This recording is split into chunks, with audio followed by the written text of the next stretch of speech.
Hi, I'm Dr. Scott Peters from the Ankle and Foot Walk-In Clinic. I get questions from patients all the time. Obviously, that's the nature of my practice. So I decided that I was going to take the top 5 questions that I had this past week, and I'll answer them for you, and hopefully it provides some benefit for you. First question is, how do I know if my foot problem needs treatment or medical attention? Well, number one, if you can't walk, that's a good indicator. Number two, there are a lot of things that come and go. I have literally had patients come to my office and say, I made an appointment a week ago, but I haven't felt this problem since then.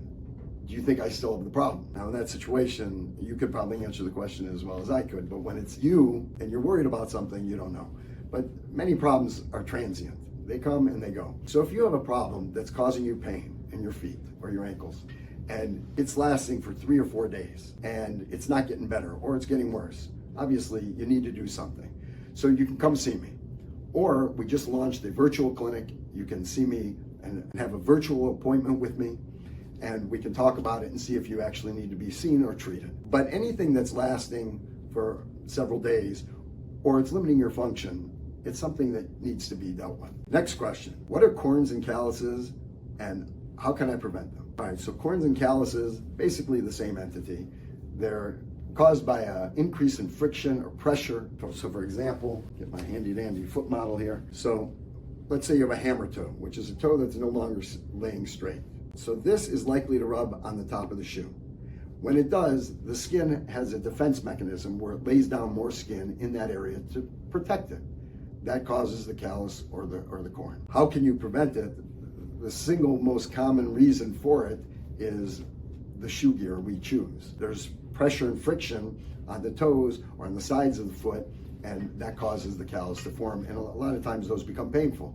So choosing the right shoe gear and proper fitting shoes, that is clearly the best way to prevent them. Question number 3, what is Achilles tendonitis, and how do I know if I have it, and how is it treated? So Achilles tendonitis is basically pain in your Achilles tendon. There's different terms that we apply to. When your Achilles tendon, which is the thick cord in the back of your calf that comes down and inserts into your foot, when that's causing you pain, you can assume you have Achilles tendonitis. Many times it's just inflamed, but sometimes there's some fibers that are actually starting to tear, or the tendon could be partially torn, in which case it's a pretty serious problem, because if it ruptures, it requires either long-term immobilization or surgical repair, and you're talking about several months of being incapacitated, and it's something that you definitely want to address. If you have it, the smartest thing you can do is throttle down on your activity. You don't want to have a tendon that's ready to go, and so you're thinking you'll play through it. You're going to go play in the soccer game tonight or the football game tonight, or you're going to go for your 5-mile run. That's the wrong approach.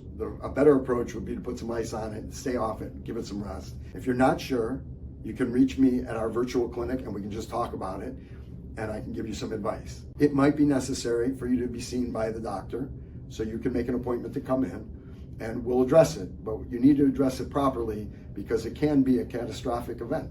Start by taking it easy, backing off your activity level, and we'll go from there. The 4th question is, can you diagnose and treat foot fractures? So that is what podiatrists do. We diagnose fractures, we treat fractures. Many times they can be immobilized either in a walking boot or in an old-fashioned cast. So a fracture and a break is the same thing. If this is one bone and it breaks, if it stays in alignment, many times we can get away with just immobilizing it and your body will heal it. Other times it breaks and it is no longer in proper alignment, and so you have to realign it, pull those bone fragments back together, put a plate on it with some screws or just some screws, and the bone will heal over time. But yes, we absolutely diagnose fractures and treat fractures. The 5th question is, what is plantar fasciitis and how is it treated? This is probably one of the most common things foot doctors see.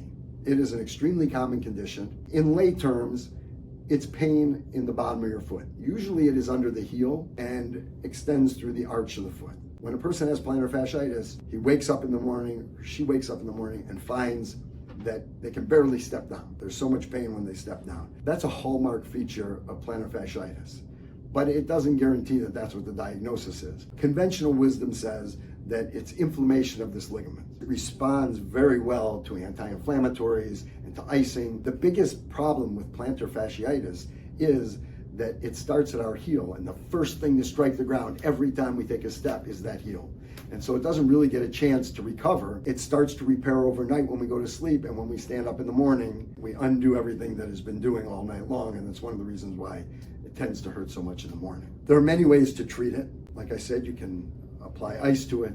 Many times, anti-inflammatories are very effective in this if your health allows you to take a medication like that. Steroid injections are very common and very effective in eliminating the symptoms of plantar fasciitis and curing it. Physical therapy can be of benefit. There are many different approaches we could take based on your personal needs. It's interesting, there was a time in my practice where I was probably doing surgery on this problem 4 to 5 times a week. And now if I do 4 or 5 in a year, it's a lot. So it is now a condition that is readily treatable. Many people get plantar fasciitis one time, never get it again. Other people get it and it's always lingering with them and they never feel like it's fully resolved, but it doesn't bother them and it doesn't slow them down. If you get proper treatment, you can usually get it to a point where you're functional and it's not bothering you. So these are the 5 most common questions I had last week, and this coming week, we'll bring 5 more. I hope this was helpful to you. If you want to set up a virtual appointment with me, click one of the 2 links below, and I'll be happy to talk to you and help you through it.